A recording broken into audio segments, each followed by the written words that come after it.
Movie के start होते ही हमें एक फैमिली दिखाई जाती है और इस फैमिली का नाम कॉलिन फैमिली था। इस फैमिली में टोटल 3 मेंबर्स थे। एक छोटा बच्चा जिसका नाम बर्नाबस है और उसके पेरेंट्स। ये काफी रिच और हैप्पी फैमिली थी क्योंकि बर्नाबस के फादर फिशिंग का बिजनेस करते थे जिसमें उन्हें काफी प्रॉफिट होता था और वो कंपनी काफी फेमस थी और उनके पैलेस का नाम कॉलिनवुड था। फिर देखते ही देखते बर्नाबस बड़ा हो जाता है और वो पैलेस में ही काम करने वाली एक लड़की के साथ रिलेशनशिप में था और उस लड़की का नाम एंजेलिक था। एंजेलिक बर्नाबस को कहती है कि तुम मुझे शादी के लिए प्रपोज करो, जिस पर बर्नाबस कहता है कि मैं तुमसे शादी करना नहीं चाहता। असल में बर्नाबस किसी और को पसंद करता था और उसी के साथ शादी करना चाहता था, इसीलिए एंजेलिक को ये बात बुरी लग जाती है और वो बर्नाबस से बदला लेना चाहती थी। इसीलिए वो ब्लैक मैजिक करके बर्नाबस के पेरेंट्स को मरवा देती है और साथ साथ वो बर्नाबस को भी कर्स देती है कि जिससे तुम प्यार करते हो वो मर जाएगी। इसीलिए एंजेलिक उस लड़की को पोजेस करके उसे सुसाइड करवा लेती है। इस बात से सैड होकर बर्नाबस भी सुसाइड कर लेता है, लेकिन बर्नाबस के मरने से पहले ही एंजेलिक वहाँ पर आ जाती है और वो बर्नाबस को शैतानी वैम्पायर बन जाने का कर्स देती है जिससे बर्नाबस की सोल इमोर्टल हो जाती है। फिर एंजेलिक वहाँ के सारे लोगों को इकट्ठा करती है और कहती है कि बर्नाबस एक वैम्पायर है, इसीलिए वो उसे कब्र में दफना देती है। इस इंसिडेंट के बाद तकरीबन 200 साल का टाइम गुजर जाता है, जहाँ पर हमें एक लड़की दिखाई जाती है जो कि काम ढूंढने के लिए कॉलिनवुड्स यानी उसी पैलेस में जा रही थी और इस लड़की का नाम विक्टोरिया होता है। फिर जब वो कॉलिनवुड्स यानी उस पैलेस में जाती है तो वहाँ जाकर वो बताती है कि मैं यहाँ पर काम के लिए आई हूँ और साथ ही वो वहाँ पर लगी बर्नाबस की पिक्चर को देखकर पूछती है कि ये कौन है। और तभी अचानक से वहाँ पर इस पैलेस की ऑनर आ जाती है जिसका नाम होता है एलिजाबेथ और वो विक्टोरिया को घर के बारे में सब कुछ बताती है और वो विक्टोरिया को कहती है कि मेरी सिस्टर का एक बेटा है और मैं तुम्हें उसके लिए हायर कर रही हूँ। विक्टोरिया एलिजाबेथ से उस बच्चे की मदर के बारे में पूछती है जो कि एलिजाबेथ की सिस्टर थी, जिस पर एलिजाबेथ कहती है कि उसकी मदर की समंदर में डूबने से मौत हो गई। फिर एलिजाबेथ विक्टोरिया को अपनी बेटी से मिलवाती है और खाने के टेबल पर विक्टोरिया उस बच्चे के फादर से मिलती है और तभी वहाँ पर एलिजाबेथ की फ्रेंड आ जाती है जो कि एक साइकाट्रिस्ट थी। फिर वही बच्चा चादर ओढ़कर विक्टोरिया को डराने आता है, जिस पर एलिजाबेथ उस बच्चे को बताती है कि ये आज से तुम्हारी न्यू टीचर है। वो बच्चा कहता है कि मेरी मदर मरी नहीं है। इस बात पर विक्टोरिया उस बच्चे का साथ देकर बोलती है, जिससे उस बच्चे के फेस पर स्माइल आ जाती है। इसके बाद विक्टोरिया अपने रूम में चली जाती है जहाँ एक बार फिर से कोई उसे चादर ओढ़कर डराने आया था और जब वो चादर हटाकर देखती है तो वहाँ पर एक सोल होती है जो विक्टोरिया को बताती है कि वो आ रहा है। यहाँ पर विक्टोरिया को कुछ भी समझ नहीं आता, इसीलिए वो सोल का पीछा करती है। इसके बाद हम देखते हैं कि कुछ लोग कंस्ट्रक्शन का काम कर रहे थे जहाँ पर उन्हें खुदाई करते हुए कब्र में से एक कॉफिन मिलता है, लेकिन जैसे ही वो उस कॉफिन को खोलते हैं बर्नाबस बाहर आ जाता है और वो एक एक करके सब पर अटैक कर देता है और उनका खून पीकर उन्हें मार डालता है। फिर वो एक आदमी से पूछता है कि बताओ क्या कॉलिन फैमिली का कोई मेंबर अभी भी जिंदा है, जिस पर वो आदमी कहता है कि जी हाँ, कॉलिन्स फैमिली में अभी टोटल 4 मेंबर रह गए हैं। बर्नाबस उस आदमी को हिप्नोटाइज करके उसे अपना गुलाम बना लेता है, जिससे बर्नाबस को पता चलता है कि 200 साल गुजर चुके हैं। फिर बर्नाबस अपने घर यानी कॉलिन्सवुड जाता है, जहाँ जाकर वो एलिजाबेथ की बेटी और उसके नेफ्यू यानी उसी बच्चे से मिलता है। वो बच्चा एलिजाबेथ की बेटी को कहता है कि पेंटिंग वाला आदमी यहीं पर ही है। फिर वो दोनों अपने आप को एक दूसरे से इंट्रोड्यूस करवाते हैं और कहते हैं कि हम कॉलिन्स फैमिली से बिलोंग करते हैं। और तभी वहाँ पर एलिजाबेथ आ जाती है, जहाँ पर बर्नाबस उसे अपने साथ हुए सारे इंसिडेंट्स के बारे में बता देता है। साथ साथ वो ये भी बता देता है कि मैं एक वैम्पायर हूँ और मैं तो कभी भी नहीं मरा क्योंकि मैं तो इमॉर्टल हूँ। और साथ साथ वो पैलेस की कुछ खुफिया लोकेशन और खजाने के बारे में बताता है और वो एलिजाबेथ से प्रॉमिस भी करता है कि मेरे कर्स्ड होने की वजह से आपकी फैमिली को कोई नुकसान नहीं होगा। इतने सारे खजाने को देखकर एलिजाबेथ कहती है कि इतने सालों से आज तक हमें इस खजाने के बारे में नहीं पता चला। बर्नाबस कहता है कि मैं यहाँ पर रहकर आपकी फैमिली का मेंबर बनना चाहता हूँ।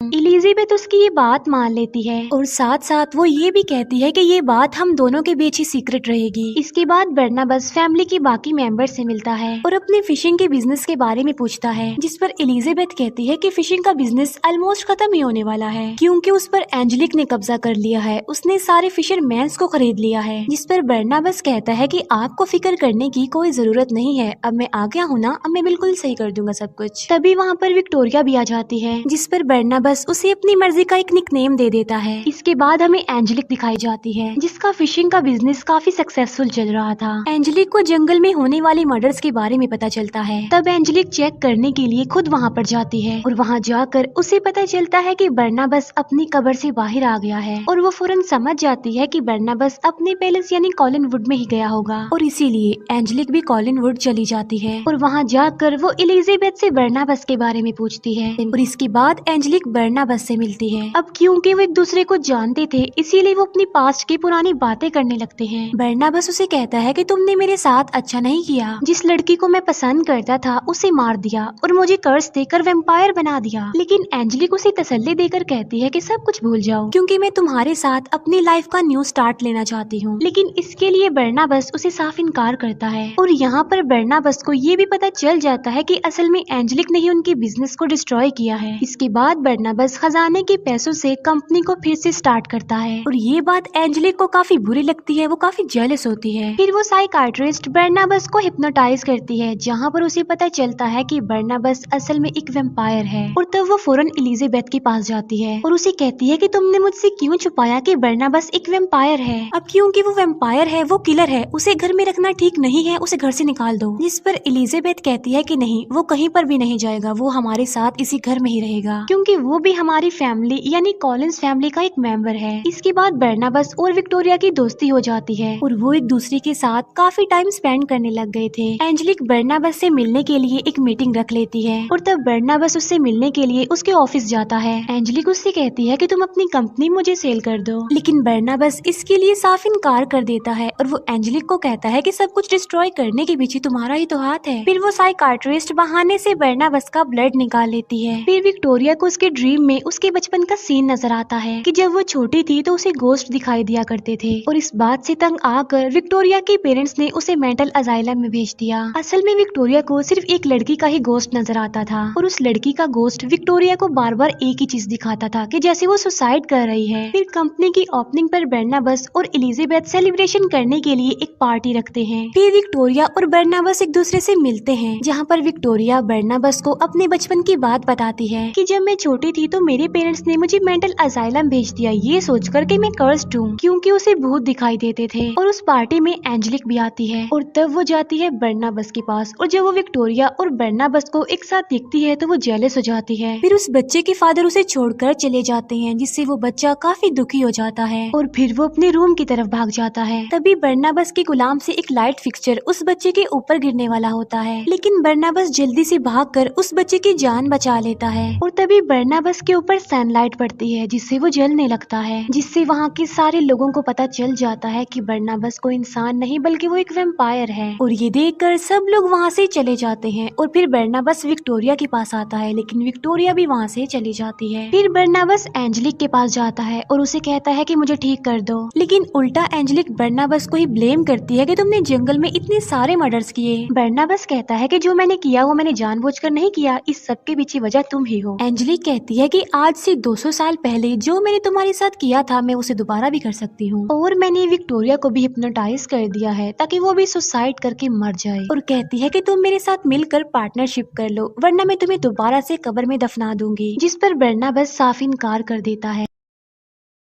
और एंजेलिक उसे एक बार फिर से कॉफिन में बंद करवा देती है। फिर वो कॉलिंस फैमिली की कंपनी को एक बार फिर से डिस्ट्रॉय कर देती है और फिर जब एंजेलिक वहाँ से चले जाती है तब उस कब्र के पास एलिजाबेथ का नेफ्यू आता है और वो उस कॉफिन को खोल देता है। बर्नाबस उस बच्चे से पूछता है कि कितने साल गुजर गए हैं, जिस पर वो बच्चा कहता है कि ज्यादा नहीं, सिर्फ 20 मिनट गुजरे हैं। इसके बाद एंजेलिक पुलिस के पास जाती है और कहती है कि कॉलिंस फैमिली ने एक वेम्पायर, एक किलर को अपने पास रखा था और इसीलिए वो पुलिस को लेकर कॉलिनवुड जाती है ताकि वो उस पूरी फैमिली को अरेस्ट करवा सके। लेकिन तभी वहाँ पर बर्नाबस आ जाता है और एक्सेप्ट करता है कि हाँ वाकई मैं एक वेम्पायर हूँ, एक किलर हूँ और मैंने जितने भी गुनाह किए हैं, जितने भी बुरे काम किए हैं, मैं उन सबको मानता हूँ, एक्सेप्ट करता हूँ। और साथ में वो ये भी कहता है कि ये सारा किया धरा एंजेलिक का ही है और सब लोगों को एंजेलिक की रियलिटी बताने के लिए वो उसका खून पी लेता है। लेकिन इससे एंजेलिक को कुछ भी नहीं होता क्योंकि वो कोई इंसान नहीं थी बल्कि वो एक विच थी। फिर यहाँ बर्नाबस और एंजेलिक के बीच फाइट होती है और तभी उनके बीच एलिजाबेथ की बेटी आ जाती है जो कि एक वेयरवुल्फ बन गई थी। एलिजाबेथ अपनी बेटी का ये रूप देखकर काफी हैरान रह जाती है। फिर एंजेलिक और एलिजाबेथ की बेटी के बीच फाइट होती है, लेकिन एंजेलिक उस पर ब्लैक मैजिक करके उसे अपने सामने ज्यादा देर के लिए टिकने नहीं देती। एलिजाबेथ गुस्से में एंजेलिक से पूछती है कि बताओ तुमने मेरी बेटी के साथ क्या किया है, जिस पर एंजेलिक बताती है कि जब तुम्हारी बेटी छोटी थी तो मैंने उसे एक वेयरवुल्फ से कटवा दिया था और मैंने ही तुम्हारी सिस्टर यानी उस बच्चे की मदर को समंदर में डुबा कर मारा था। और वो बर्नाबस को कहती है कि तुम्हारे पेरेंट्स को भी मैंने ही मारा था। लेकिन तभी वहाँ पर एलिजाबेथ का वो नेफ्यू यानी वो छोटा बच्चा आ जाता है और वो एंजेलिक को धमकी देता है और एंजेलिक उसे कहती है कि सबसे पहले तो मैं तुम्हें ही मारूंगी। एंजेलिक उस बच्चे को मारने के लिए उसकी तरफ अभी बढ़ ही रही होती है कि तभी वहाँ पर उस बच्चे की मदर की सॉल आ जाती है और वो एंजेलिक पर जोर से चिल्लाती है, जिससे एंजेलिक जाकर झूमर से टकराती है और वो झूमर नीचे गिर जाता है और अब एंजेलिक भी काफी ज्यादा इंजर्ड हो गई थी।